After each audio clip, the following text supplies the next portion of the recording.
Hello, ladies and gentlemen. Once again, this is Eddie Marcus, spokesman and advocate of basic human rights for all people. I'm taking this moment because I have a wonderful message for you today. And it's coming to you live from station WEBM. That's wonderful Eddie B. Marcus, operating smack down from the top of the sky, which means the spiritual level, down to wherever you are. And I hope this message kind of generates some newness in you that flows through you like the blood in your veins. And if it does so, then perhaps you will like, make a comment, or subscribe not only to the channel, but to the message of the channel. Today's message, ladies and gentlemen, is this. Every morning you get up listening to the news, and you hear some people who represent the Democratic Party saying one thing, what they like and what they don't like. And then if you listen on, you will hear the Republican Party doing the same thing, the things that they like and things that they don't like. And what really bothers you in a situation like that is that they usually like different things, and the things that bother them are different. And so the big question becomes, how do you deal with this?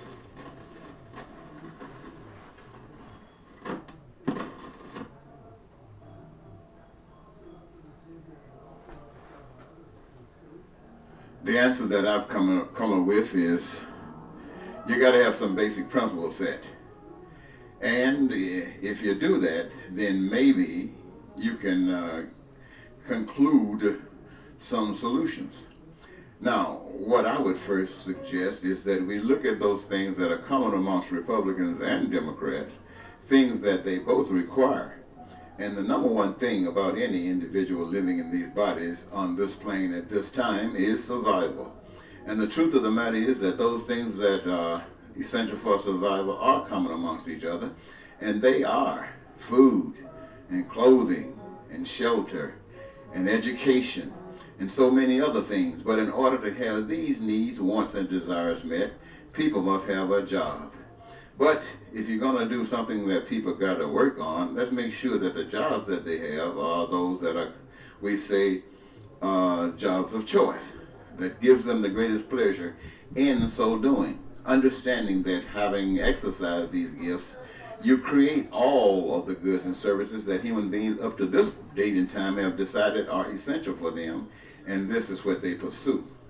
And anything else, you have to step into this territory, I would say, of a spirit that's outside of ourselves that gives us the understanding so we can accept that which is not considered to be a part of our DNA. Well, let's say this. I would rather refer you to something that we might all be familiar with who are Americans, and that has to do with God. God. Everybody in the United States of America that is considered an American has at one time or another had a introduction to Christianity. There are others too, but they all lead to a superior being, God. Now, let's see. We talk about peace and prosperity and happiness in life. If we talk about peace, we talk about justice. If we talk about prosperity, we're talking about everybody exercising their gifts and receiving from the reservoir of goods and services that which they desire. And if we're talking about joy of life, we're saying that if you're happy, I'm happy, that's joy in living. And so how do we do this? Somewhere it was said that in order to achieve this, which would give us peace, and I mean the fulfillment of our dreams, somewhere it was said that we must do unto others as we would have others to do unto us. In other words, if white people like white people and they want the things that I've just mentioned here, you're going to have to like black people as well. And when we start talking about other things that are so essential in life, like you like Americans, then you're going to have to like other nationalities as well. If you like Israel, you're going to have to like Palestine as well. You like the Jews, you're going to like the Palestinians. And if you can't do that, you're not entitled to peace. And the only ones out of that group that are actually entitled are those that can be committed to that and are willing to serve that principle. So when I wake up on one morning and I hear somebody saying, well, I'm for standing up for family values and supporting Israel and being a strong military force, but I'm not for Iran and all that kind of crap, then you are fake. You deserve all the hell that you're getting. So if I want to sum this up and try to say it in such a way that all of you who might be listening to me might understand, this is what I'm saying. If you want the peace, the prosperity, and the joy of life, you got to love everybody. And how do you love everybody? You recognize that nothing belongs to you. Everything belongs to the Creator. And that means even you. And your abilities belong to the Creator. But you have choice to exercise it as you see fit. And if in doing that, you can do it in such a way that you respect each other as you want to be respected, then you'll have the peace. But if you can't do that, let me say it to you as a spokesman. If you can't care about others as you care about yourself, you don't deserve peace. You deserve hell on earth. If black people can't like white people and white people like black people, they don't deserve peace. They deserve hell on earth.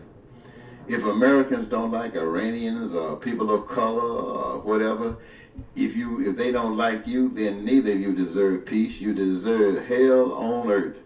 And only those who can do those other things that permit for peace and prosperity deserve it. Only those deserve it. And evidence that we're still living hell on earth is because those who deserve it are usually killed by those that don't deserve it. And so I can only say, now this is a belief what I'm going to say right now. It's not a knowledge, this is a belief.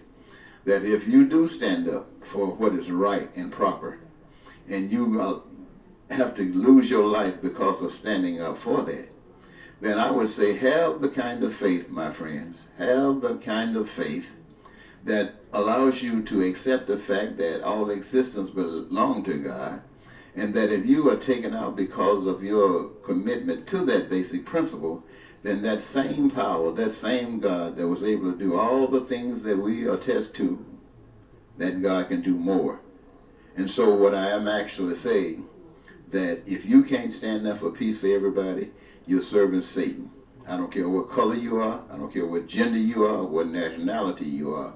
If you can't stand up for the peace and prosperity and joy of life for every human being on earth, you are serving Satan.